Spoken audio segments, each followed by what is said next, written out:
Hello, good afternoon. Welcome to today's event, organized jointly by the Afghan Institute for Strategic Studies and EU Watch. I'm really pleased today to be able to moderate such a distinguished panel of experts from Afghanistan and Europe on an important discussion on EU policy approaches and options towards Afghanistan. My name is Marika Theros. I am currently based at the London School of Economics and also at the Atlantic Council South Asia Center. Today's event is appropriately called the Taliban Conundrum: What next for the EU and Afghanistan? Ever since the Taliban regained control of Afghanistan, hopes by many in the West for a moderate Taliban regime have all but evaporated. Today, millions of Afghans face concurrent human rights, humanitarian, and political crises. After seizing power, the Taliban has severely restricted civic space, reinstituted forms of gender apartheid, engaged in human rights abuses, and rejected efforts to construct a nominally inclusive order.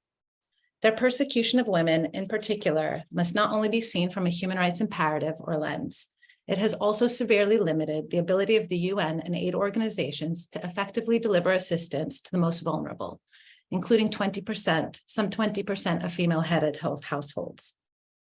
Today, the international community struggles to understand and to respond to these overlapping crises and the new realities in the country. Previous assurances of a moderate Taliban have quickly dissipated, while international leverage on the Taliban also appears to be waning. In this context, how international humanitarian, security, and political policies affect each other will need to be considered strategically to ensure it benefits the Afghan people, while not supporting the de facto authorities in consolidating their increasingly authoritarian rule.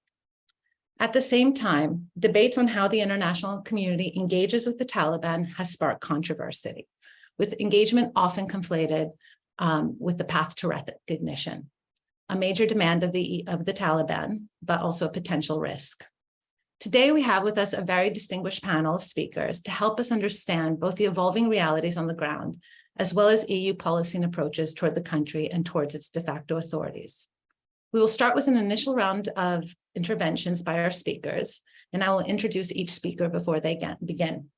I do want to highlight, however, that one of our speakers, unfortunately, has a pressing meeting and will be joining us later, Petras Ostrovicius, who is a Lithuanian politician and a member of the European Parliament. I plan to ask also, though, a second round of questions, if we have time, before opening up to a Q&A from the audience. Please do send in your questions via the social media links or via the chat functions.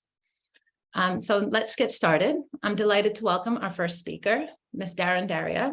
She's the head of the Afghanistan and Pakistan division in the European External Action Service, which is the diplomatic service of the EU. Ms. Daria, the EU appears to be expanding its presence in Afghanistan and is also a big contributor to the humanitarian effort. Yet even humanitarian aid is replete with dilemmas and trade-offs. What is the EU position on Afghanistan, and specifically towards engagement with the de facto authorities? What does engagement actually look like in this context?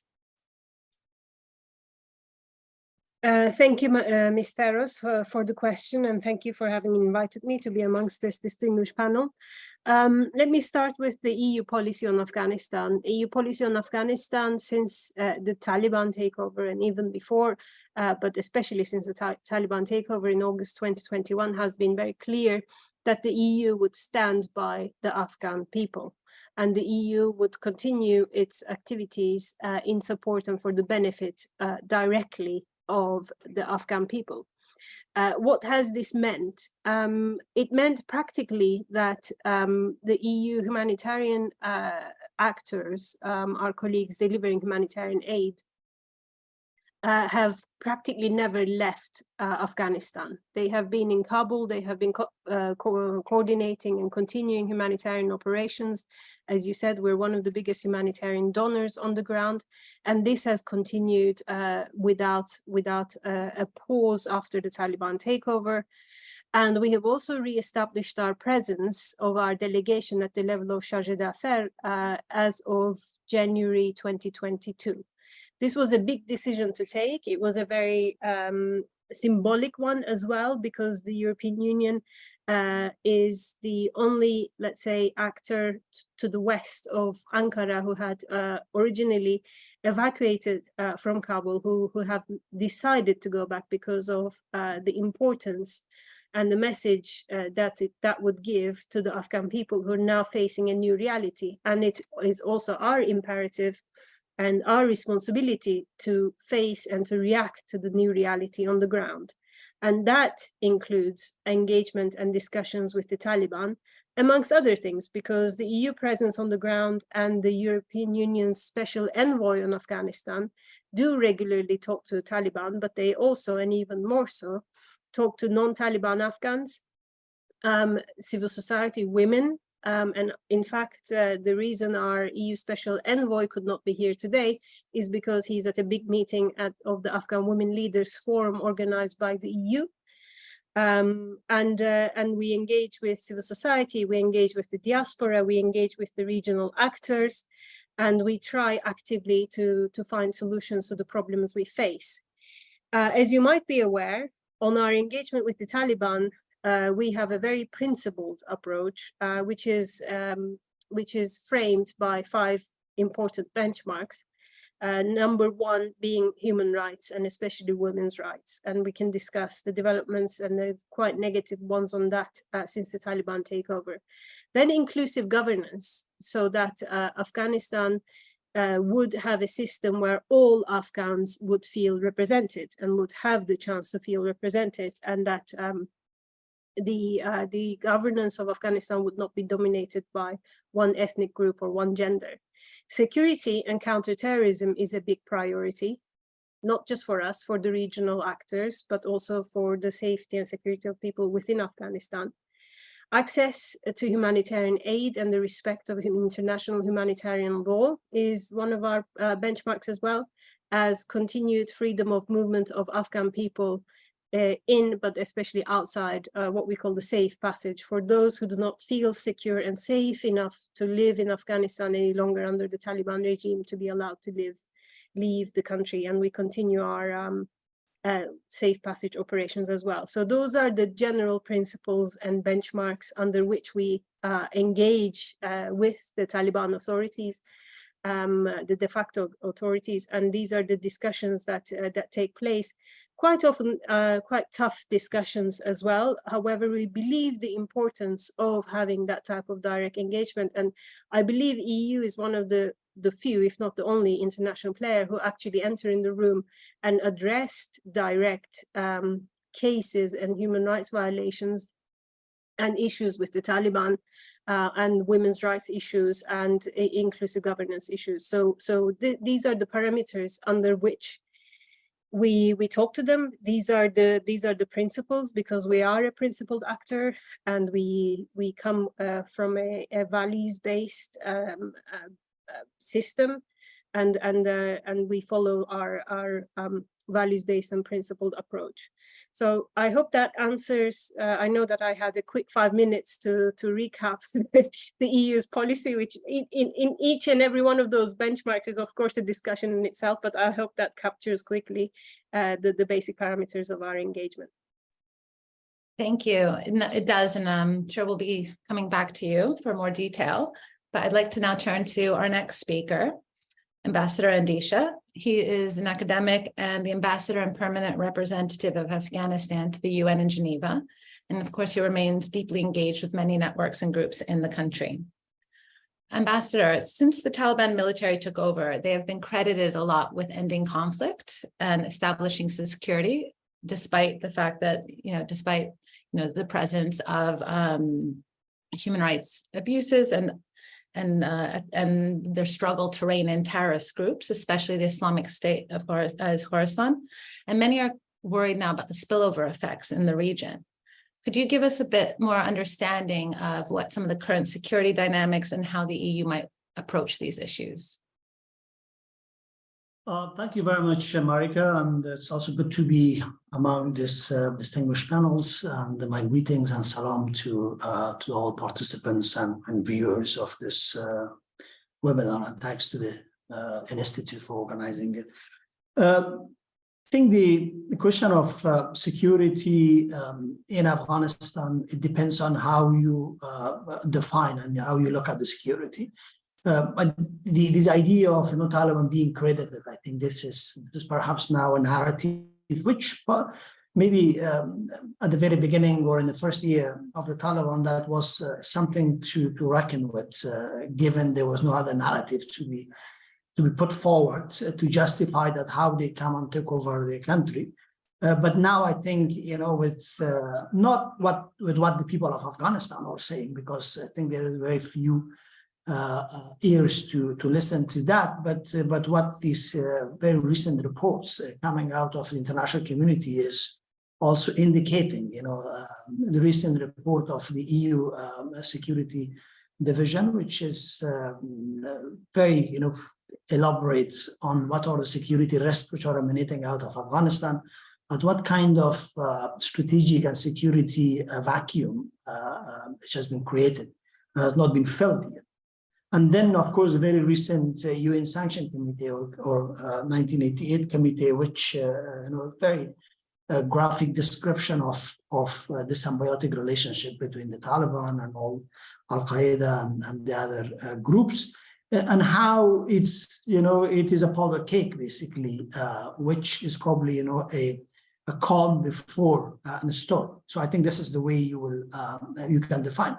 And also, there's an historical analogy is that some people used to say that crediting Taliban for the security in Afghanistan is like crediting Hitler for security in France, because there was so much chaos in the early 1940s there, political chaos, military security, everything, and then he came and he secured the country. I think going above and beyond this, we can see that. That perhaps there is this narrow definition of security, which is, no high level of violence, despite some, problems here and there. But then when you define it in terms of real security and human security and, sustainable security, which emanates out of what the priorities that Ms. Daria, she mentioned the way that you have to look at the priorities of the international community, but also I think is the same, the priorities of the people of Afghanistan, which is human rights and the humanitarian fields, humanitarian areas, then an inclusive and representative government, and then the security apparatus and system which is responsible and accountable to the elected government.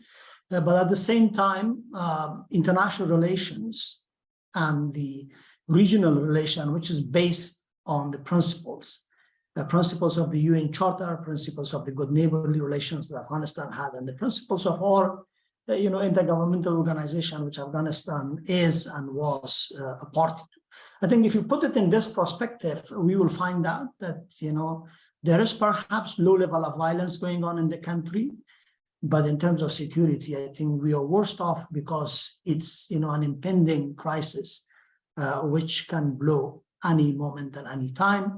We can see the movements, we see the dynamics of the regional security, we see the problems in the border regions with Pakistan, with Iran, the presence of all of these groups, and the way these groups are moving, in different parts of the country.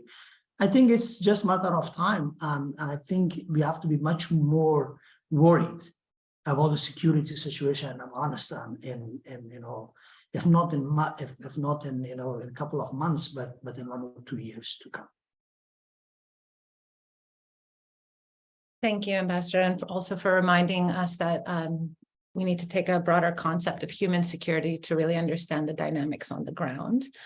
I'd now like to turn to Bismillah Alizadeh. He's an expert analyst and also a PhD student at SOAS. He's also the co-founder of Rahila Foundation, an organization that works for youth empowerment through education and capacity building.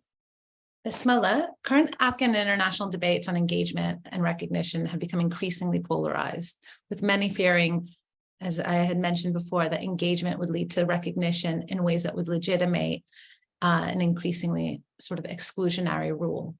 What forms of principled engagement may be possible in the current context, reflecting perhaps a little bit on what Ms. Daria mentioned, and also how can the EU support the Afghan people? Thank you so much. Well, first of all, I would like to look very closely at what Ms. Daria presented as 5 benchmarks for principal engagement of EU with the current quote-unquote de facto authorities in Afghanistan. So basically, it's important to ask the very important question of how do we measure compliance by these 5 principles, and where do we go with it? Meaning, if there is any non-compliance, then what will be the consequences and the repercussions to the Taliban? These are unfortunately very unclear. And it seems to me that unfortunately, the EU has been sort of like just trying to put out these 5 benchmarks as to principles for its engagement with the Taliban, only for some good PR, or otherwise, it really needs some very robust mechanisms for measurement and reporting, and also sort of like defined next steps as to what non-compliance would lead to. Now I'll give you some examples of how each of these 5 principles have been violated previously with the Taliban, yet the EU relationship and engagement with the Taliban has only improved for the past 20 to 21 months. So number one, as Ms. Darian also mentioned, is respect for human rights. Recent reports by respectable international organizations like Amnesty International shows that the Taliban regime is committing all sorts of crimes, including the war crime of collective punishment, for instance, against the people in Panjshir or also in Baghlan. Other crimes, like crimes against humanity of gender apartheid, for instance, forced eviction of people, for instance, Hazaras and Tajiks and Uzbeks from different places, which can be potentially a case for genocide, forced disappearance of activists and civil society actors, summary executions, tortures, and many more. But none of these, violations of the first principle of EU has led to anything, not even a serious condemnation, unfortunately. And the second principle, which is inclusive political process, it hasn't been really defined as to what process this is and who will be included, in what ways they should be included, and who defines these benchmarks for inclusion and non-exclusion. Because mostly what the international actors, including the EU, is trying to go with is, bringing more of the elites of different backgrounds within the government, which is not really a solution. We need a democratic and representative, as Ambassador Andisha also emphasized, a democratic and representative, state structure in place that can ensure that all strata of the society can be represented. In counterterrorism commitments, of course, the new report, as Dr. Andisha also alluded to, shows that ISKP and Al-Qaeda, TTP, nearly 20 other terrorist organizations are active in Afghanistan. And more warningly, there are 4 at least senior Taliban leaders, senior Taliban officials who also enjoy membership in Al-Qaeda, for instance. And same is the case with other, others of these principles. So what I would propose is, first of all, that the people of Afghanistan need to be engaged and need to be on the table where the principles for engagement are defined. And this would need an inclusive and robust mechanism. Second of all, I think it's important for the EU to also act collectively with other actors, like the UN and other members of the international community, to be able to maximize the potential and the pressure capacity that it will be able to exert. And another thing that's important is, recognition should be granted only to a government that is legitimately representative of the people of Afghanistan, and nothing short of that should be acceptable. And from the EU and other, members of the international community, this needs to be very clearly put forward. And finally, I think it's important to emphasize that the reality in Afghanistan is much more bigger than the Taliban.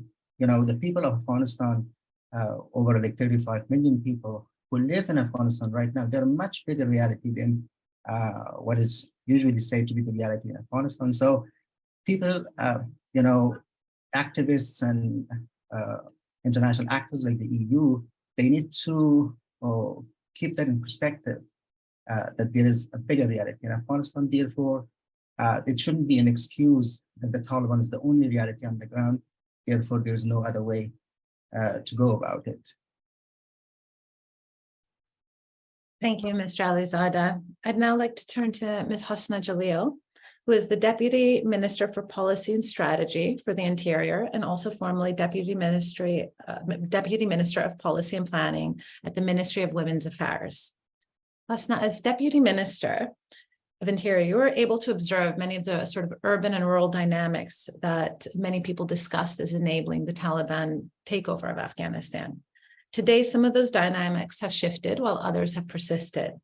Could you please tell us a little bit more so that the international community, how the international community should understand these dynamics on the ground and how through this understanding it could inform EU approaches?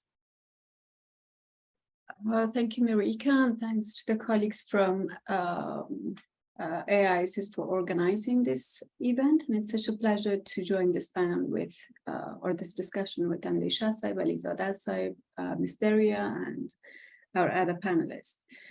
I mean, the divide is not something that we can say it exists only in Afghanistan, it exists in the US as well. I mean, being a superpower. But at the same time in Afghanistan, for as long as I can look back into the history, it has been there. It isn't a post-2001 phenomenon. But then at the same time, I think the Afghan government that was established post-2001 was established in a terribly chaotic situation. After years of war, and then we had the Taliban's oppressive regime, which was no different than the one we are dealing right now. There was a mistrust between all the elements in the community, all the different factions in the community, all the different genders, different ethnicities, different tribes within every ethnicity. No one trusted literally anyone because they have been surviving, running around for decades, actually. But then we had the regime, which was dealing with a terrible insurgency and terrorism in the country. Partially, the regime hasn't been able to establish its presence beyond military bases or beyond a military presence in different parts of the country. There has been, there clearly has been a gap left by the government in terms of the services, in terms of the civilian face of the government. Beyond the military bases that we used to have in different parts of the country. And the Taliban actually didn't offer anything in terms of the government services or in terms of public services. They have been present there. So Taliban clearly, of course, the insurgency with an element or a strategy, using terrorism as a strategy and then having elements of terrorism within their group. They recruited from the rural areas clearly, but then at the same time, they started the war from the rural areas. From my point of view, there has been factors that I can't say it widened the gap, but I would say it made it difficult for the government to fill that gap or bridge that gap. Economic inequality, the inequality in terms of economic development was there. And that is a natural process when the reconstruction effort was going on. So the priority was the urban areas. And then we had the political participation, which was another grievance of the rural population. Even though there has been representatives of the rural population in the central government, but I think a major number of them, I mean, I do have my colleagues here and they can add on that. Andisha Saib and Alizada Saib from the Afghan side. They have been representatives, I mean, they've been considered from the central government point of view that they are the representatives of the rural area, but somehow rural area didn't accept them as their representative. And the country was so divided, actually. So that's also one of the factors. And then the other aspect of it was that the share of the rural area was the insecurity and the security, the military operations, and the share of the urban area was, I would say, economic prosperity. And then at the same time, in terms of security, it was much better. So people had a better life. And I would say the major factor among all of them was the exposure to information between the two different sides of the country, I mean, populations. That is where the Taliban, of course, the Taliban themselves had the strategy to ban media, and then at the same time cut people's access to information. That made it even more difficult for us to make sure that all the different parts of the country gets access to the same information. That was something that created that gap, and the Taliban used it at their advantage, clearly. But that also created a very wrong assumption on the international community side that the Taliban are the representative of the 74 or 75% population. And if they would take over and they would be leading a new regime, then the insurgency would end, which was a wrong assumption. I mean, it's a terrible assumption, actually. The Taliban took over. It did not only didn't help with the insurgency across the country. Yes, we don't have powerful or equally powerful armed groups against the Taliban, but they are on the way to get stronger. I mean, if you look back to like two years ago, we didn't have anything on the ground, but right now we do have two groups which are challenging the Taliban, and then in a couple of years, I think they're getting stronger. So the insurgency didn't end, the economic inequality didn't end, the political participation is even worse than that. The poverty, actually, the rural areas' share of poverty, that's getting worse than what it is now, because the international community is not there. The NGOs, which was, I mean, who were supporting the rural areas with the economic disparity was helping. So they are not on the ground anymore because of the regime. It didn't solve anything, but I think it, all the challenges that we had, but I think it added to the problems that we had. And part of the reason was because we had a wrong assumption that the Taliban are representing rural areas. Yes, rural areas in Afghanistan might not have been extremely satisfied with the central government, but they didn't choose the Taliban as well. They might have wanted a third option that we didn't have back then, as, I mean, a third option for the people to offer.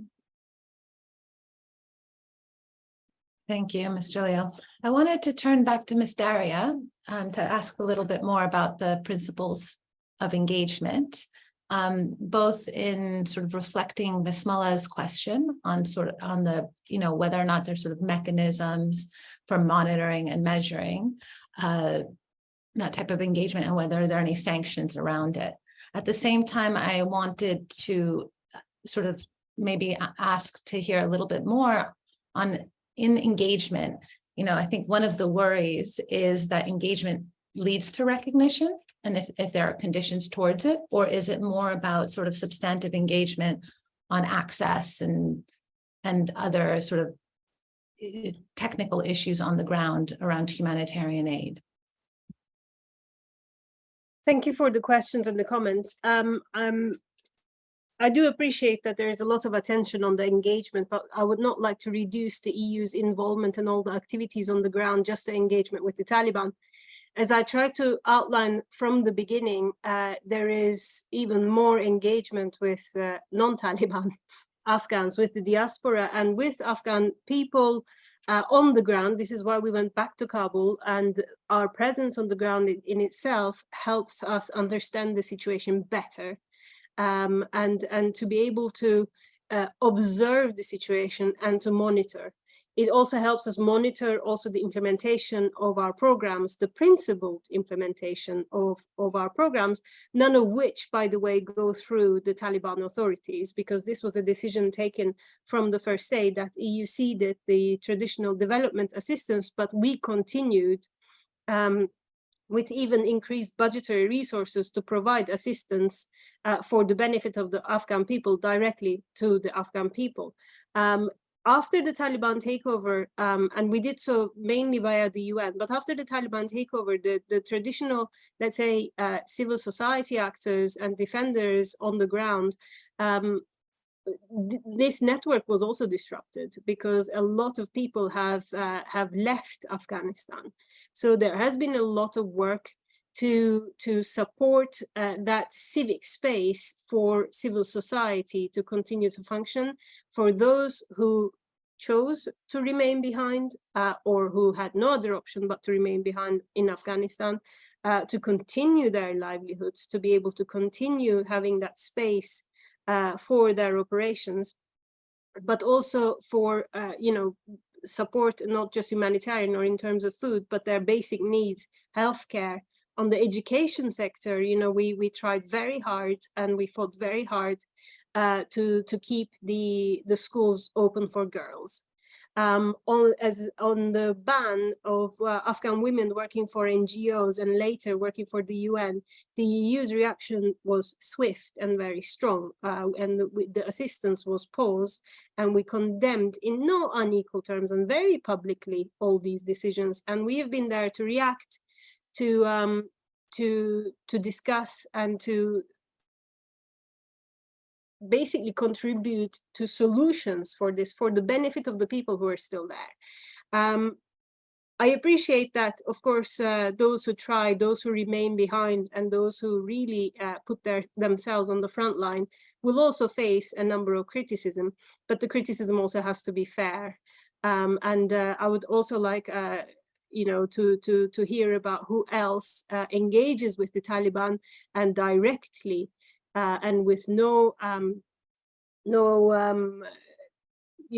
deterrence or qualms whatsoever raises these issues and the violations and the rights of women, because the regional actors and other countries are also very actively engaging with the Taliban. But we can see that approaches are not, let's say, as principled or as human rights oriented and as inclusive as the EU's sometimes. And there is a very much in need. And there was a question asked about how to connect with other actors and how to keep a coherent international line, because a coherent international messaging is extremely important. And in that sense, the meeting organized by the UN Secretary General Guterres in Doha in the beginning of May was a very important step to bring the international community, regional countries, principal countries, and Muslim majority countries. They are also increasingly stepping in and questioning the interpretation of Islam, the implementation of Islamic principles, which is extremely important. It's extremely important that this comes from the Muslim majority countries as well. So these steps are being taken, and the international community is increasingly vocal. And I think there is quite a lot of consensus as well. The biggest consensus is the principle of non-recognition. The principle of non-recognition remains, and no one in the international community has wavered from this principle. There have been maybe more contacts or even Taliban appointed diplomats being sent to regional neighboring countries. This has not been the case within the European Union, and the European Union member states remain unified on this front. So there has not been any watering down of the non-recognition principle, even while engaging and in discussion with the Taliban. And this, I think, has also been very clear to the de facto authorities. I would like to come back quickly on the human security issue, because I think this is a very, very important one. and also the links between these principles and the benchmarks and the issues we're talking about, because it is true that long-term stability in Afghanistan, long-term regional security, is, in our opinion as well, dependent on an inclusive governance where Afghan people feel represented, where Afghan people have a say, and where the rights of the Afghan people are not violated. And with that, we need to also ask ourselves the question of the domestic legitimacy. International recognition is one issue, but a Taliban concentrated only on international recognition or their international legitimacy is still not a de facto authority able to deliver long-term stability for the Afghan people. As long as the concentration is not on their domestic legitimacy and representation of the people of Afghanistan, in the long term, the risks of destabilization, both for the country and for the region, will remain. So this remains the most important question. There are different actors of opposition, be it within diaspora, be it within the country. The EU has always also been clear that we talk to everyone. We talk to all the Afghans for as long as we support all initiatives, as long as it's non-armed. We support all initiatives except armed, violent activities for, you know, that are constructive towards future future inclusivity and on all these discussions. But it is up to the different actors to organize, to discuss, to come together, to come up with the ideas, how and what type of governance, what type of future they want to see in Afghanistan. There was a sort of an accusation that EU is bringing the elites. We have also been extremely clear that, firstly, the EU does not select who represents the Afghan people. This is not our aim, this is not our goal, and this is not for us to do. We engage with the Afghan people. We talk with, you know, whoever wants to come and talk with us. We engage with them, but this is not a process of us selecting or us deciding for the future of Afghanistan. That only and entirely belongs to the people of Afghanistan. And we have also been very clear that from inclusive governance, we do not understand bringing back the old political actors to power. This is not what is our definition of inclusivity. Since the beginning, I've been very clear. We want to see an Afghanistan where all Afghan people have the chance to be represented and to feel represented and their voices heard. I will stop there. I could go on and on about this, but I think that answers your question. Thank you. Thank you, Ms. Daria. That was really helpful. I wanted to actually turn to Ambassador Andisha, and both to ask him a little bit, you know, Ms. Daria also mentioned a little bit about the difficult or the challenging regional environment and how regional countries are both posturing and engaging more broadly. So I wanted to, if you could sort of shed light a little bit on some of those dynamics, and if you see them shifting and evolving in the current context, given the rise of you know, some of the security challenge and charges of terrorism, of supporting terrorism. Okay.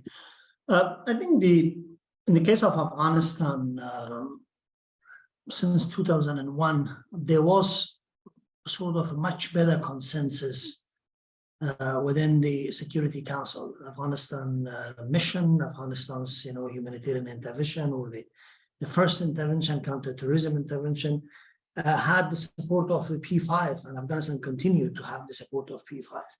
But I think somewhere around 2014, 15, there was the whole divergence on the issue of Afghanistan started. I don't know if it was linked to the annexation of Crimea or the other events around Syria and the Arab Spring. But after that, we noticed sort of an increased divergence of view, and that actually really helped also the Taliban to strengthen their terrorist activities, being able to move beyond and above their safe havens in Pakistan. And I think it continued up to the peace process to make it, fast forward.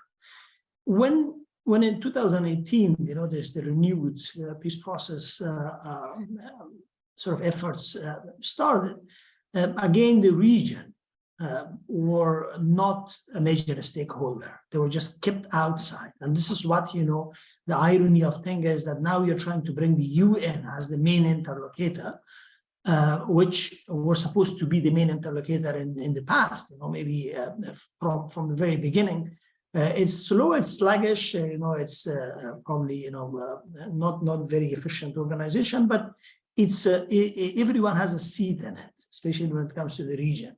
So excluding region in a meaningful way from the process in Afghanistan, contributed to what we see at this stage. Even with the failure of the Doha process, if you look deeper into it, I think there was some sort of race to bottom for reaching out to the Taliban without really even pushing them to clarify their definitions of the terms of the peace process and creation of multiple parallel processes in the region, which enabled the Taliban to do what they want. But again, after 2021, the idea was that the US and NATO is defeated, and now it's the region time just to fill the gap. But we find out that this is not the case, and the region might feel that strategically they have gained something, which was very clear in the first days from the Pakistani National Security Advisor, Moed Yusuf, was very openly saying that we have a strategic gain in Afghanistan vis-a-vis many of our competitors. So the rest is tactical things, and we will solve. But now it seems that even that nobody has gained some sort of a strategic gain there, because nobody's really stepping in to fill the vacuum. There is a vacuum. The Chinese are not coming in a way people were expecting them to come. The Russians are busy in their own things. Iranians have their own problem within the in the border areas and the water and other issues. And Pakistan is probably the one which is had the most right now. And the question of TTP being moved from south of Afghanistan to north is just moving the same way that ATIM is moved from Badakhshan to Baghlan. So I think the whole dynamic of region was somehow the region at some stage were united in sort of inflicting pain on NATO and US, but now that there is this vacuum, nobody is able and willing to fill it, and still in the international community, in the UN, the blame game is going on, even within the Human Rights Council, where there's supposed to be a convergence on the atrocities which are happening, in Afghanistan. This gender apartheid, which is a new term, the Panjshir report has come, extrajudicial killings, which are clear case of violation of humanitarian law and war crimes, and many others. But still, it's blaming that who did what and who is now responsible. I think that's why when I say that we have to have a very deep and somber sort of look into the security situation in Afghanistan, is because of this, that there is no one responsible. Nobody is really sure what to do. And everyone trying to contain the Taliban's threat by keeping some line of engagement. For example, if you go to Washington, they will tell you that, I'm sorry, the Taliban sucks, but we have counterterrorism. But what that counterterrorism means, with an organization like Taliban, which are harboring all the terrorists, and they are still in the FBI most wanted list. I mean, the thing is that there might be some sort of low-level counterterrorism cooperation, but that's very tactical, transactional, and confusing, because Taliban have different agreements of counterterrorism with different countries. With Indians, they have a separate counterterrorism cooperation. Probably with the Pakistanis have their own arrangement with the Iranians and with the United States. And that's why, for EU has sort of, the next door, if you think of the Eurasia and, Turkey and all these migration waves from different parts, from different directions, and the methamphetamine and drug trades and even this, weapons and ammunition, which are the stockpiles of this and Afghanistan. I think all of this is at the doorstep of EU, and I understand that EU has both security sort of concern, which I think has been sort of projected in this new paper, where it even shows the concern about the passports being distributed by Taliban to a number of terrorist organizations. The easy way to make a foreign fighter an Afghan fighter is just to give them a passport.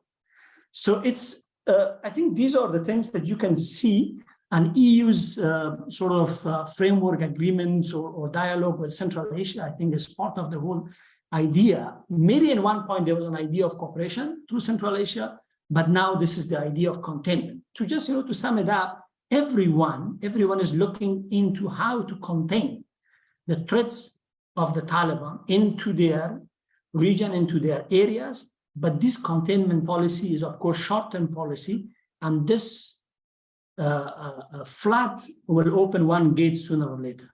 Thank you. Thank you, Ambassador Andesha. If I may, I wanted to turn to our new speaker, Mr. Petros Ostrovicius. I hope I pronounced your name correctly. He is a Lithuanian politician and also a member of the European Parliament and the head of the European Parliament Delegation for Relations with Afghanistan.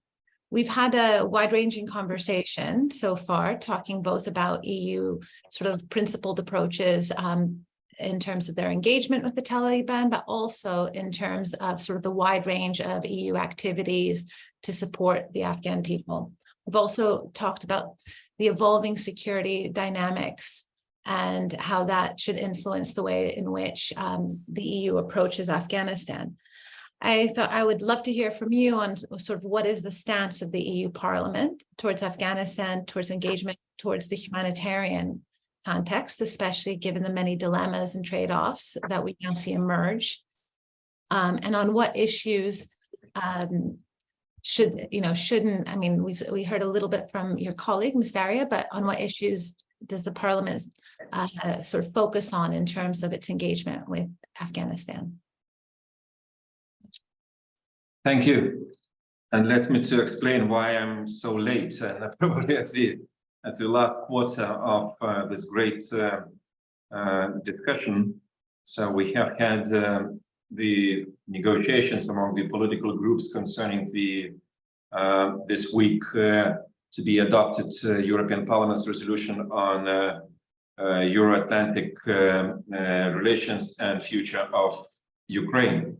Another very painful and complicated story, I have to admit, and negotiations took a bit longer. So that's why I apologize once again. It's not at the expense of Afghanistan. Afghanistan deserves our attention, our investments, and our support, no doubt whatsoever.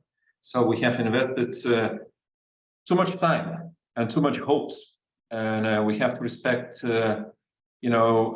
legitimate expectations of Afghan people, whom we supported by many policy lines during the last 2 decades. So that's why we have to be looking at Afghanistan as our joint project with Afghan people. I don't speak about Taliban, because I don't believe that Taliban is a political force which wants to bring Afghanistan to a better future. So they have own project for Afghanistan, Afghan people, with which we have certain disagreements. So that's why I have a couple of probably observations from the delegation for Afghanistan side. I have to admit that we've been discussing, and we will discuss the situation in Afghanistan as often as it will be needed. I know that the situation is not getting any easier, any better, in opposite. So we observe the worsening of social economic situation, not to speak about political rights, especially for women.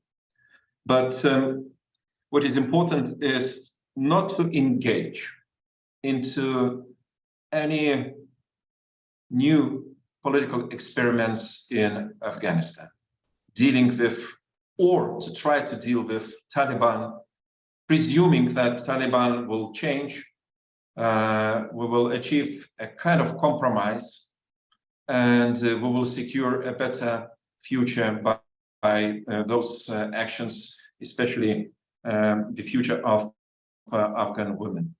Afghan women, they represent 50% of population. They have absolutely irreversible impact on country's future.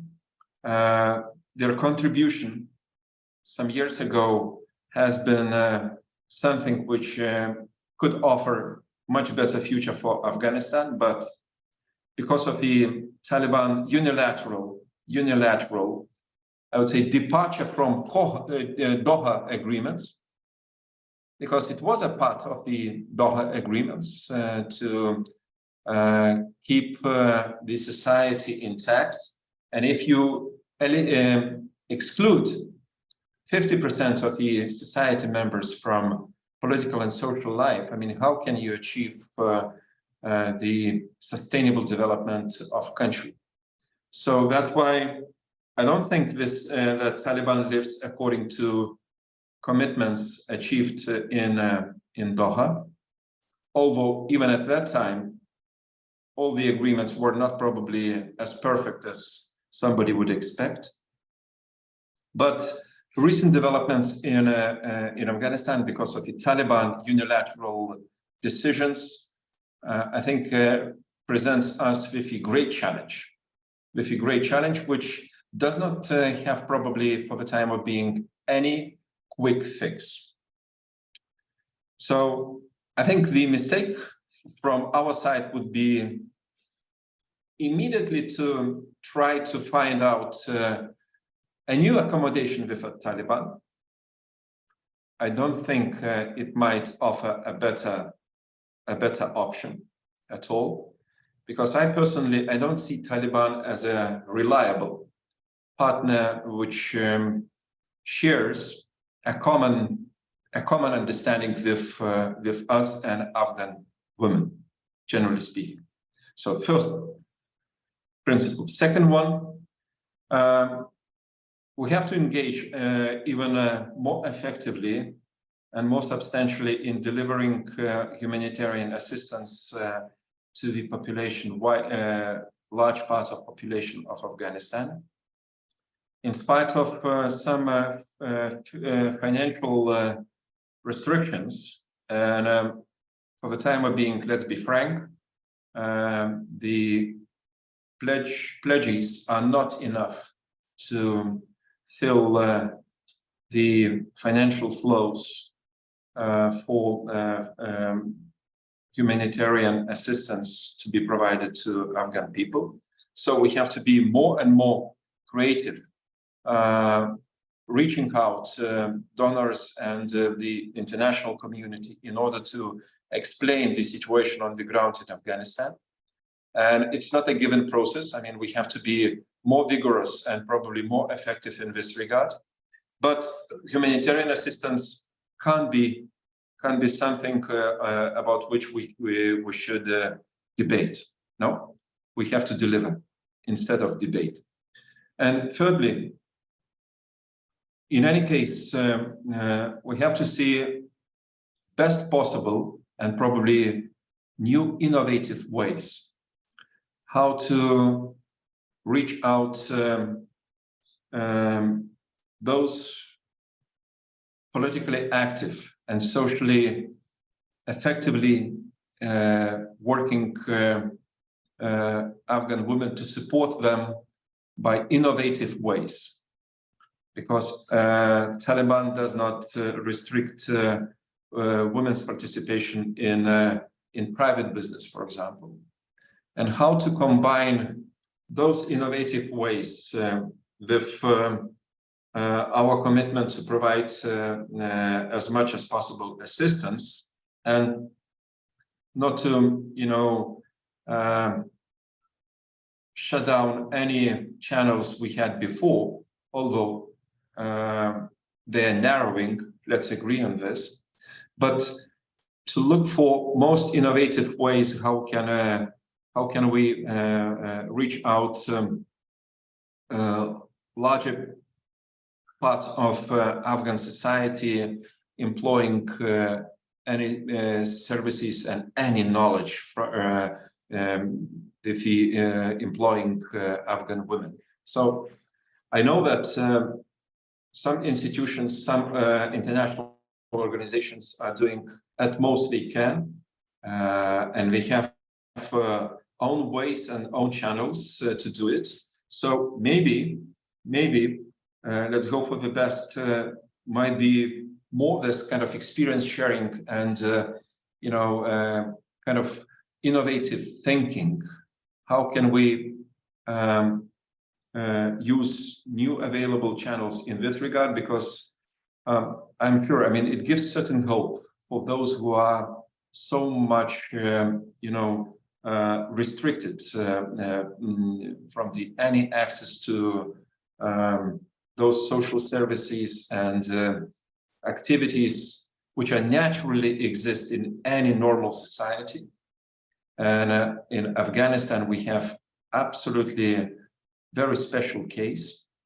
It's something about which probably we will speak later, as you know, the situation which has created new challenges and very little of hope.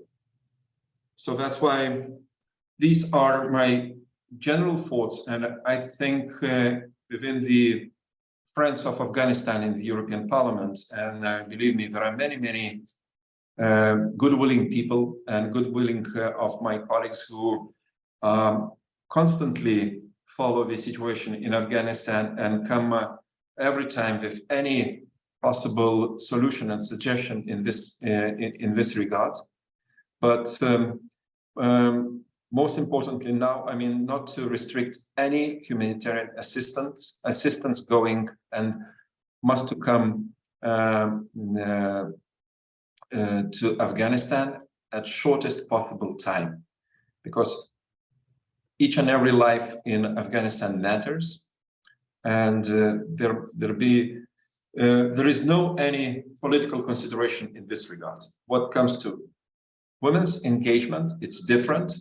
So that's why I would not compromise on very risky things with Taliban.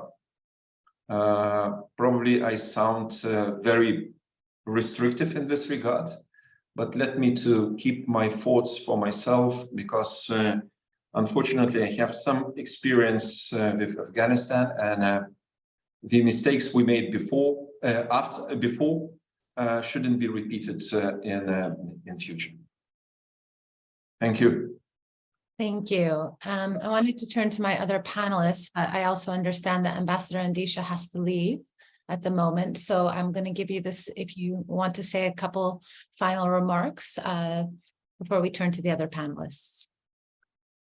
Thank you very much, and I'm sorry that I will, break the rule of the turns, because I have to leave quickly. But this is an amazing discussion, and I know it will be very difficult to conclude, in this small round of discussions. And so, what I wanted to say about maybe I put some questions for the rest of us to talk about, and for the Institute to pursue.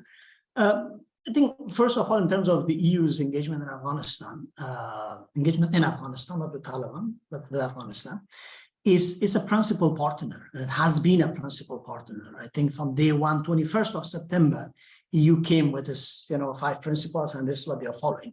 I know the order is not reaching from number 1 to 2 to 3, because they're stuck in number 1 or 2, or between 1 and 2. But at least in the 1 and 2, which are humanitarian and human rights, they have been very consistent. I mean, I've seen it here with colleagues with EU delegation in Geneva, and this is one delegation which is basically supporting the mandate of the special rapporteur, and actually created basically the mandate of the special rapporteur. If it was not for the EU, it would have been almost impossible to have at least one ray of hope, which is, Richard Bennett's mandate, and you're seeing that is expanding. In a few days, we have a huge delegation of Afghan women coming from different places, including from Afghanistan, to discuss these new reports by the working group and by Richard. I think there's that part. We have to give the credit when it's due. But number two is when the presence of EU in Kabul, of course, has many benefits. And one benefit that Darren has mentioned is that, to keep an eye and ear open, I would suggest, and this is what I told for the colleagues who are leaving, is that your filters to the community is your national staff. And I know many of the national staff, before the collapse, they left, because I have friends, people who just left. And the new national staff that you have recruited, you have to make sure that represents a diversity. The same way that there was a question here that you have to have diverse panel. Because if not, because I know it's very difficult for some people even to cross the gates right now, let alone being recruited. So that has to be very, very important. The same way that we see the difficulty of reaching out to different communities in terms of humanitarian aid, because humanitarian aid does not reach everywhere. I think this is the a little small suggestions.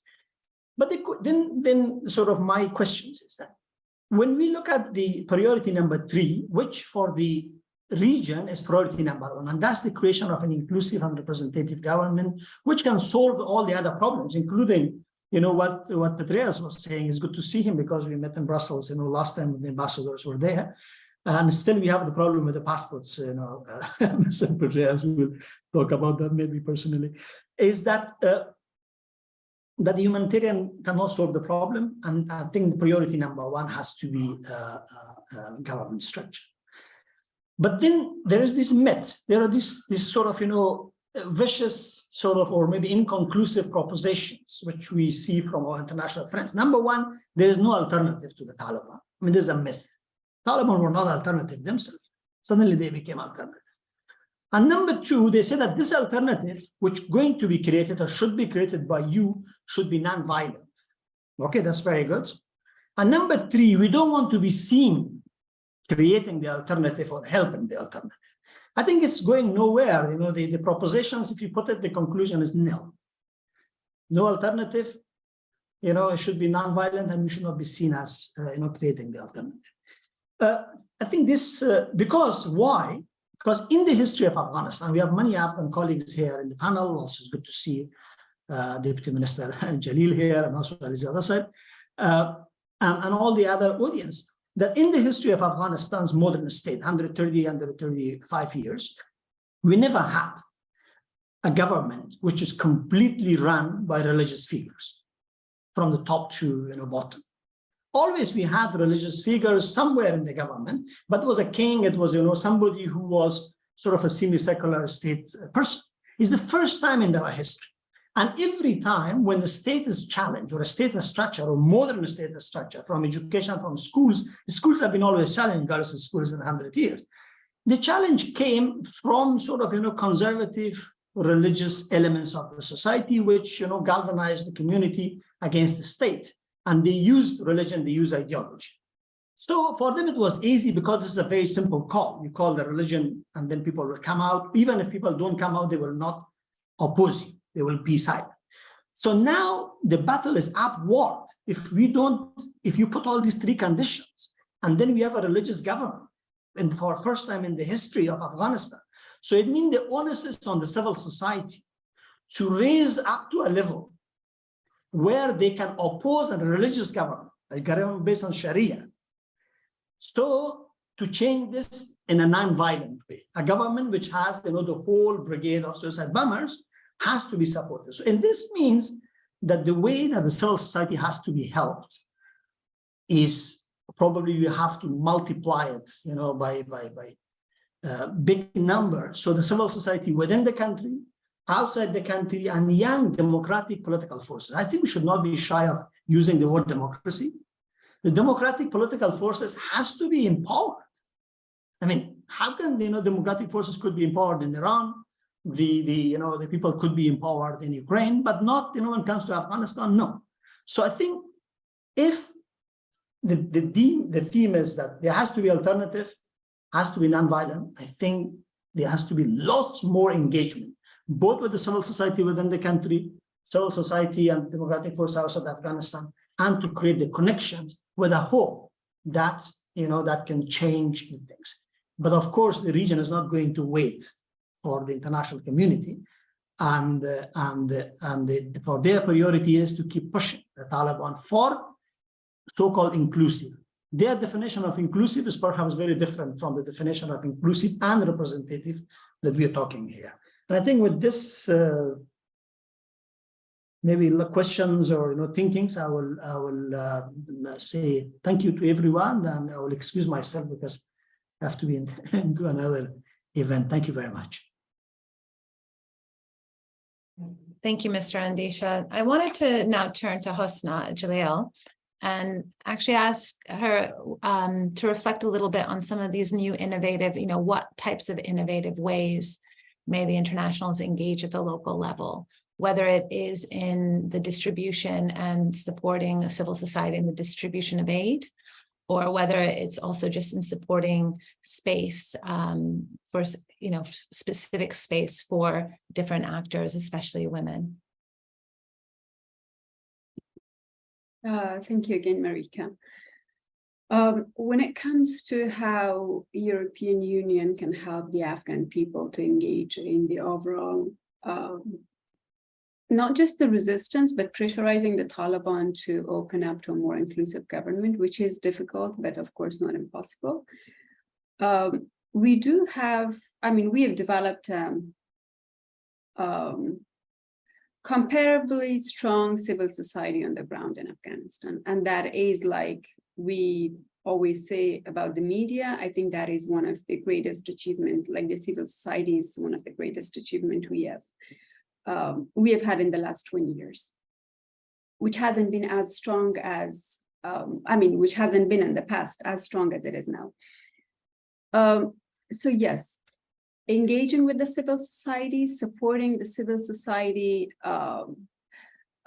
I would say through monitoring, and at the same time, engaging them in the distribution of humanitarian aid, because that's one of the biggest lines of effort that most of the international community has. So there are not much space actually to engage with the civil society beyond the humanitarian aid, I would say, package.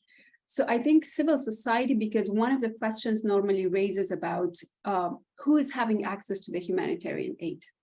Is it the Taliban? And then the question that recently is being developed is, does the ISIS have access to the humanitarian aid? Are they misusing that, like the Taliban used to misuse in the past 20 years? There has to be some sort of local monitoring mechanism on the ground, and that can be civil society in Afghanistan, particularly civil society which engages heavily with the women in Afghanistan. So that's one of the major areas that I think not only we empower civil society in the public eye, but we also help them with their mandate on the ground.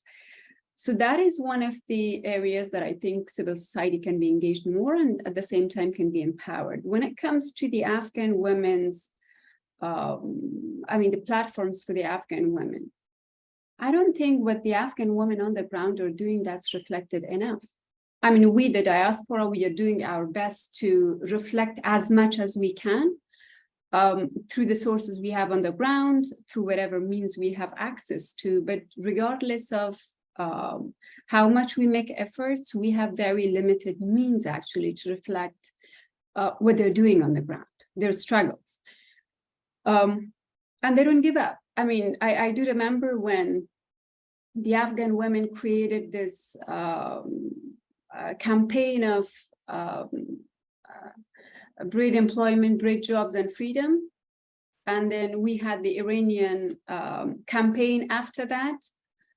I can see how I would love to see both campaigns going together, but I am a little bit disappointed for the fact that the Iranian women have been given a boost with their campaign, just because there's the Iranian regime or there's a political, it's a different political case. But regardless of all the operations we have, regardless of the limited space that they have had, they haven't given up. They go closed door, they come out on the streets. I think we do need to acknowledge so that we give them the encouragement to go again on the street, we do need to give a boost to what they're doing right now in Afghanistan. But then at the same time, I can also see that the Afghan women inside Afghanistan, there are so many excuses around why they cannot participate in most of the discussions and engagements. I mean, I would love to see the Afghan women in Afghanistan when it comes to engaging, or when it comes to the discussions about how to engage with the Taliban. I mean, all I would like to see is an Afghan woman coming from Afghanistan and talking either online or in person and telling them, what did you do to us yesterday? And that is more efficient, that is more powerful. I mean, we are trying again to reflect their voices as much as we can, but I think it's much stronger and much powerful to see those women on the ground discussing about how they would like to engage with the Taliban. We are here to facilitate, we are here to provide technical support to them. But I think I would love to see more of those faces who are on the ground in Afghanistan. If the Taliban can travel in person in most of the platforms, I mean, to attend in most of the platforms, why an Afghan woman can't do it? I mean, they can't get visas, or there are so many administrative challenges that I think can be solved easily. So yeah, that's one of the areas that I think we need to find ways on how to make it happen, instead of like providing excuses why they can't attend. And if they are okay with their security challenges, then we shouldn't be, I mean, holding ourselves accountable when it comes to the, I mean, we should hold ourselves accountable, but we shouldn't provide that as an excuse. So that's another aspect of it. But then we also need to understand how far the civil resistance in Afghanistan can go. We are dealing, as Mr. Andesha mentioned, we are dealing with an oppressive regime that can easily imprison without any accountability, without any third-party involvement to hold them accountable. And they themselves, of course, doesn't hold themselves accountable, and no one's there to hold them accountable. So it's so easy for them actually to arrest women and to the civil resistance or the civil society or whoever. I think we need to have a stronger mechanism in terms of the UNAMA is there, but is not doing their job properly, to be very honest. When it comes to watching the humanitarian, the human rights violation, but then at the same time being as a mechanism, monitoring mechanism to give the protection actually to those who are resisting in a civic way or in a non-violent way. So they're just on their own. That's all I can say. The civil resistance in Afghanistan, at the forefront of it is women, but then also backed by men, some of the men in Afghanistan. They're on their own. UNAMA is not, although, I mean, more part of the mandate of UNAMA is the humanitarian aspect of everything, but it's not doing its job properly. So I'm happy that EU has foots on the ground. And I would really encourage EU to look into that aspect of everything as well. And I'm extremely happy about the reports that Richard is getting out of Afghanistan, which I find them quality reports. But I would love to see more of those engagements. Thank you. I'll now turn to some of the questions from the audience. And I will either direct them at individuals or ask if anyone wants to answer. But I think the first one I might direct at Mr. Alizadeh. It's a question by Halim Karizada. Greetings. Would the distinguished panel address the innate nature of Taliban, their actions such as gender apartheid, forced migration, social engineering of the ethnic makeup in the north of Afghanistan, and in light of the above, whether they can change trusted and ultimately negotiated with? I wanted, this reflects quite a bit of what our previous speaker, Mr. Ostrovicius, mentioned in terms of the ability to trust, whether or not they're a reliable partner. Mr. Alizadeh, would you be able to answer this question, and whether or not you think there actually is potential leverage that can be exerted on the Taliban in order for them maybe not to fully modify their behavior, but to address some of it? Well, basically, one of the things that's very important is, the expansion of what Ambassador Bennett has been doing in terms of providing reports and documentation of violations of human rights. So in this case, I think it's important for the EU maybe, but also other actors within the international community to come together and create a robust mechanism that can create an evidence base for violation of human rights, and also to technically, establish the nature of those violations.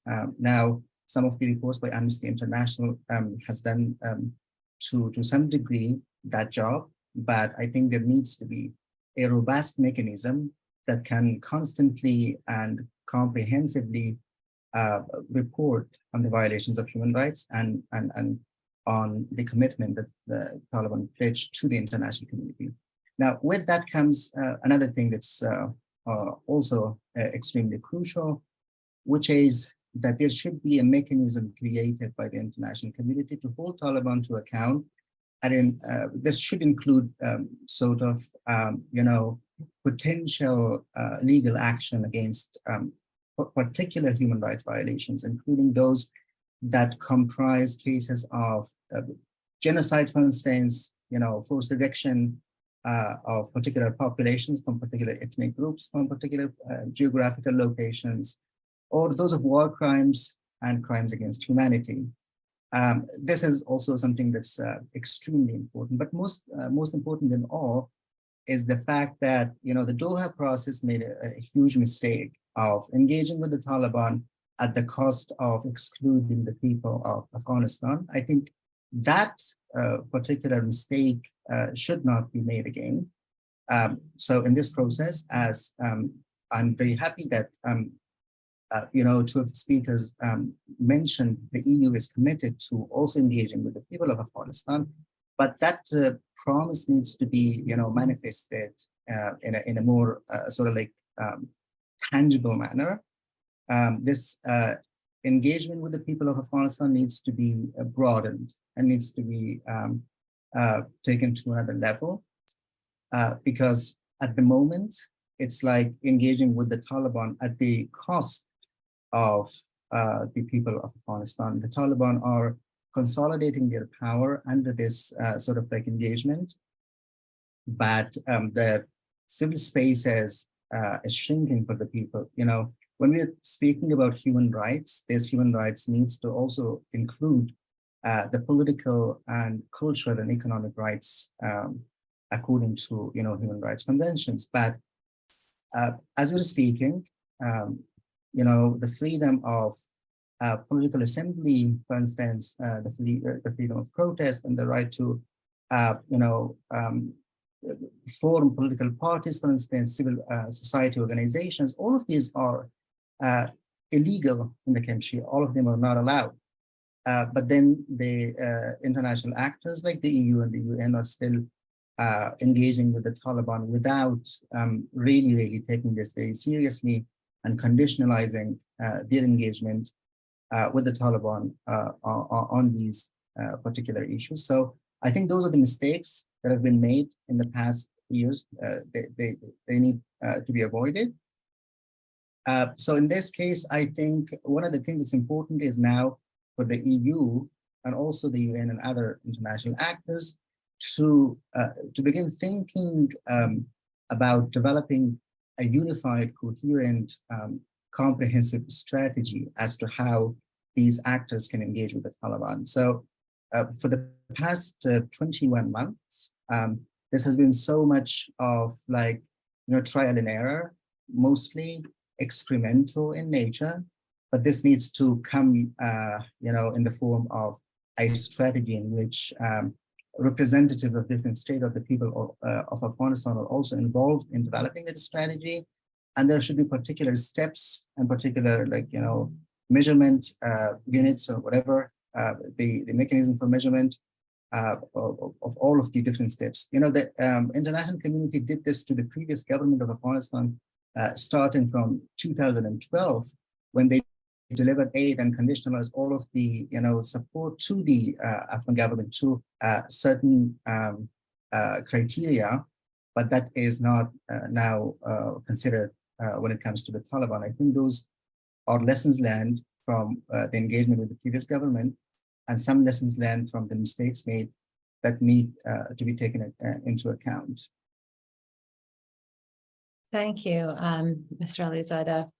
I think the question of sort of monitoring and accountability, I'm not sure whether the feasibility of it, but as you mentioned, sort of the importance of monitoring also the money that comes in, given the issue of fungibility of funds. I know a recent report by Afghan Analyst Network mentioned how, I think when certain actors took over education, not the EU, but other UN actors, that this Taliban stopped funding the EU, and we don't know where where they moved their money to what purposes, whether it was for the benefit of the people. I wanted to ask our European colleagues a couple questions. I'm going to try to group them. One is a question by Oz Hassan. It talks about the fact that we haven't yet mentioned the basic needs approach that's been adopted post-2021. I think other people have called it humanitarian plus, basic needs, or no, those are two separate, the basic needs approach. One is, can we have a better understanding of this? Is this a new policy? And then he asks, is it really a repeat of a policy that was prior held by the EU in the 90s?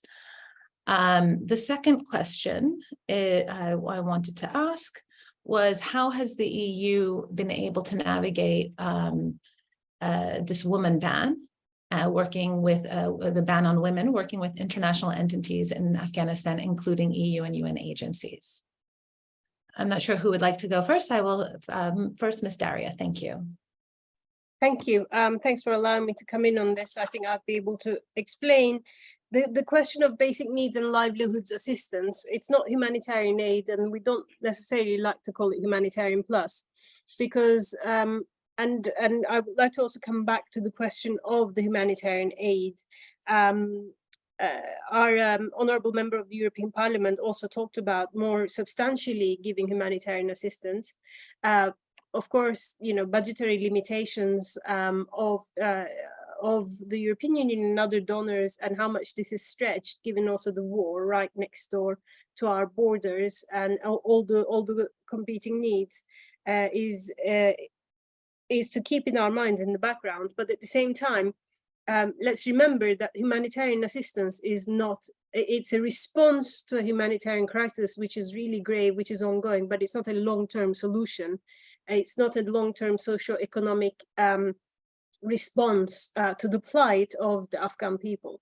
And in that sense, we have to look at, in an environment where the de facto authorities in charge are not able to provide the most basic needs, or not willing to provide the most basic needs on education or on healthcare and on other things. How can we help? How can we keep to our promise of helping the Afghan people? So this basic needs assistance and livelihoods assistance is stemming from that, because humanitarian aid is not, it cannot be sustained the levels, and it's not the long-term solution. So the basic needs assistance comes in to start looking at maybe not longer term, but more medium term needs of the Afghan people. And that is delivered directly through the Afghan NGOs, international NGOs, and some UN agencies on the ground, which I have to underline, does not, neither the humanitarian assistance nor the basic needs and livelihoods assistance go through Taliban authorities or benefit the Taliban. There is a lot of disinformation out there about this, and I think it's our prerogative to constantly say this. The EU would never be able to justify such a thing to our own taxpayers, and believe us, we are very conscious of our own taxpayers and our own European Parliament and their scrutiny on how we spend our taxpayers' money. So the EU would never be able to justify such a thing to our own taxpayers. We're very careful. There is a monitoring mechanism in place. There is the interagency standing committee monitoring mechanism On the humanitarian side, the EU has put in place our own monitoring mechanism on the basic needs and livelihoods assistance that we're delivering, because of our prerogative also to deliver and be accountable with our taxpayers' money to our own institutions. In this monitoring mechanism, we are working very closely with the civil society organizations and international organizations on the ground. So that was a very good recommendation, but we're also implementing this. So just to be clear. We're also working a lot with Afghan women on the ground. This is our presence there is very important in Kabul, and for as much as we can reach women in the regions, we try to. But let's not forget, not everything we do or we can do on the ground can we publicize. We have also the responsibility, the prerogative to protect. It's not an excuse. And we are not the ones who are going to decide on this. It's those women that we engage with, because they are the ones who live under those conditions. They are the ones who have to think about their own security and their own future under those conditions. So we absolutely have the obligation to respect their wishes. Same with the civil society organizations.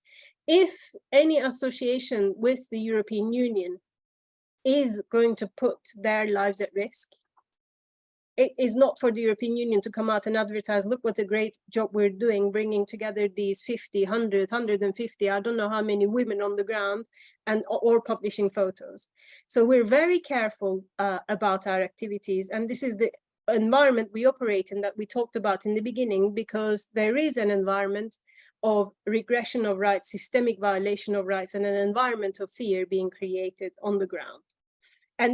But what we say that we're trying to do is to deliver and to do it despite that, and to find those spaces, creative spaces despite that.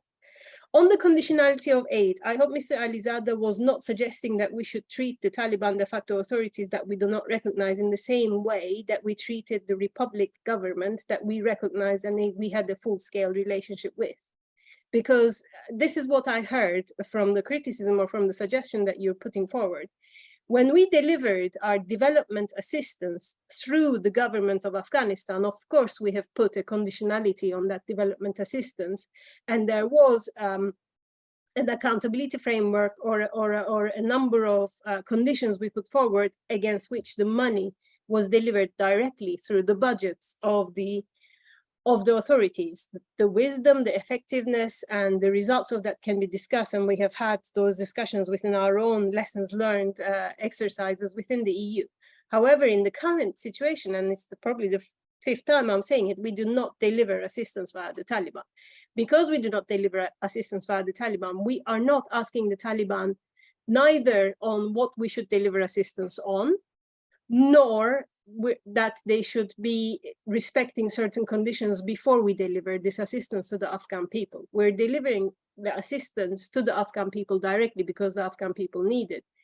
On the leverage on the Taliban, and one thing I haven't heard in this discussion, I mean, we have talked about different opposition groups, different civil society and women and the roles and the representativity, but everyone talked about the Taliban as if it's a homogeneous group, and I think it's all clear for everyone that it is not, that they also have their differences. And when we're talking about the leverages, we also have to also look at those who are willing to engage with the international community and those who are talking to the international community. Are they the one themselves able to influence the decision making? Let alone the international community itself, but members of the Taliban who might want to project themselves as more moderate or more progressive or whatever you might call them, are they themselves able to influence the decision making? And who has the leverage on the real decision makers of the Taliban? And who could have that leverage? And I would really love to hear what that leverage can be. We also have within our discussions question marks if recognition is really that leverage. So these are wider questions, but before we might start thinking if the EU was to condition the humanitarian assistance it's giving to Afghan people, by the way, humanitarian assistance is non-politicized and non-conditional, it's there to deliver for humanitarian needs, but also the basic needs assistance has been put there to deliver basic services that are lacking from the lives of people who are now living in Afghanistan. Even if we were to condition that to Taliban making certain decisions, do we believe that that in itself would be leverage enough to change the real decision makers of the Taliban, whoever they are, to make those decisions? And in an environment where we also questioned, do they care about their domestic legitimacy? And do they, how much do they question if they have that domestic legitimacy? Would what the Afghan people are going through and they're living through or they're thinking a question or a leverage to them, and via that indirectly the activities of the EU for the benefit of the Afghan people? Thank you. Thank you, Ms. Daria. Before I allow Alizada to respond, I just wanted to turn quickly to Mr. Ostrovicius to see if you had any remarks on these points. Thank you very much. Indeed, I definitely have. I mean, the channels which can be used and ways utilized, I mean, we approach Taliban probably are twofold. Firstly, I'm sure that Taliban is very sensitive and very attentively following any political signals which come from the West, in particular the European Union, because the European Union remains and probably will remain the biggest humanitarian aid provider to Afghanistan in years to come. So our messaging, not being silenced, keeping this principle line, repeating our position is important. Taliban is really sensitive towards this. Secondly, regional partners and neighbors in the region which have to be and are approached and interacted in this regard. So that's why I think we have to use it in a constant way, repeatedly, again and again, approaching, talking, trying to find more of common line, not necessarily a common line, but more of common line, as well as sending a clear message to Taliban leadership as much as we can. Are there any ways how can we be more present and influencing the situation on the ground? Maybe yes. So that's why we call humanitarian assistance plus. What is in plus? So again, so we're speaking about some new and innovative ways. Maybe one of the channels of our engagement with the civil society and women on the ground could be through private businesses and some networks which might be supported and must be supported in order to enlarge our partnership and to empower those women and to give them more financial sustainability and influence, especially in the local, on the local level. So that's why I'm looking forward for some new initiative of this kind from the European Commission, as well as all organizations and partners engaged in Afghanistan for the time of being, in order to find out new channels of communication, as well as engagement with the local community. I'm not speaking about Taliban, sorry, I might be a bit, orthodox in this regard, but I see no chance, of changing Taliban, generally speaking. Some segments of Taliban, they might be different in years to come, but let's focus on what we have in partnership, meaning women, civil society, organizations, which are our partners for the time of being. Thank you. Thank you. We're about almost close to time, so I just wanted to quickly allow Mr. Alizadeh and Ms. Jalil to make sort of very brief final remarks, if that's possible. Please keep it brief. I'll turn first to Mr. Alizadeh.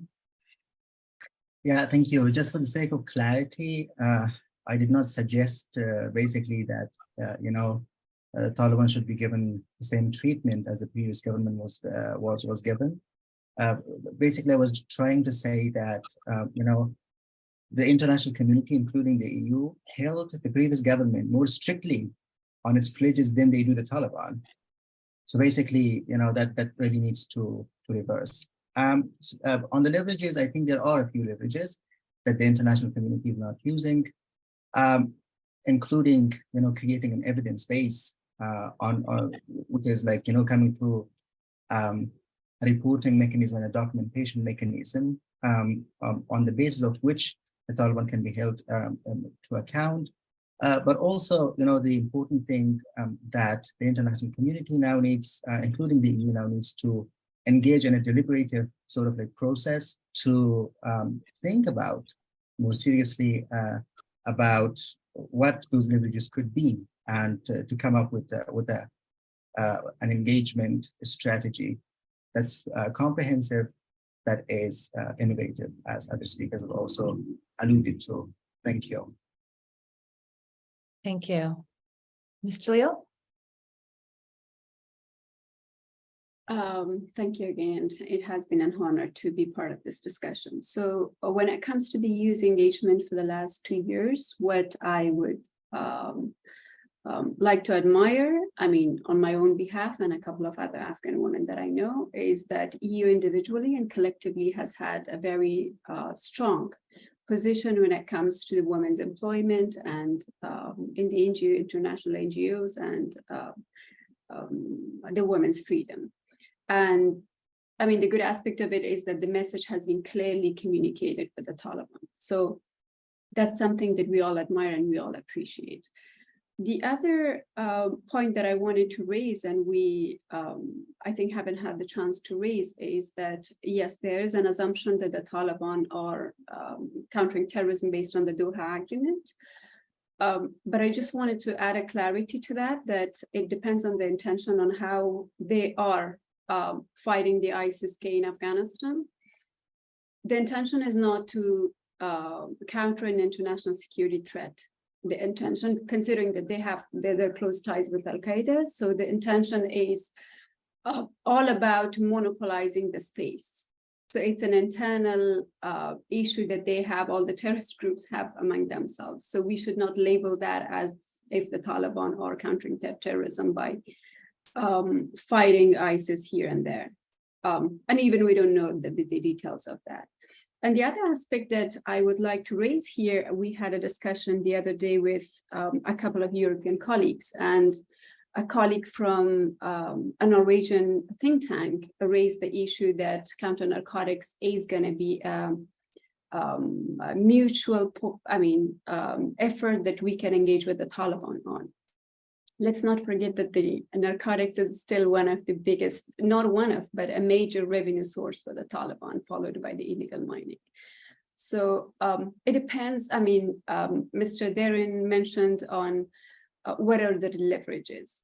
Honestly speaking, we are all trying to find out what are the leverages. So the reason that we are all having all these discussions is to figure out who's who among the Taliban, who has the power, who has the decision-making, I would say, authority. Of course, the supreme leader is there, but he's a ghost. He doesn't have a face. So the regime itself doesn't have a face. So we are all trying, on the Afghan side, we are all trying to figure out who among the known faces has got the enough influence actually, or can be a channel actually to crack the Taliban down. So yes, we are all, the questions that you posed are the questions that we, through all these discussions among the Afghans and with the international community, we are trying our best to respond to most of these questions, but those are the questions that we are trying to, we are trying to find answers to. It has been a pleasure and honor to be part of this discussion, and so much to learn from all the perspectives that colleagues have shared. Thank you, Mr. Leon. I completely agree. I think also the wide-ranging nature of this conversation reflects the very complexity of the situation we're in and the lack of, as you say, information and knowledge we have on sort of the intricacies and ground realities. But I really just wanted to thank everybody, all our panelists for taking so much time and for bearing with me for allowing a 9-minute overstep on the actual timing of the event. So thank you very much. For me, it was a very enriching conversation. We weren't able to get through all the questions, but we hope to be able to continue this again, and also to thank the Afghan Institute for Strategic Studies and EU Watch as well. Thank you.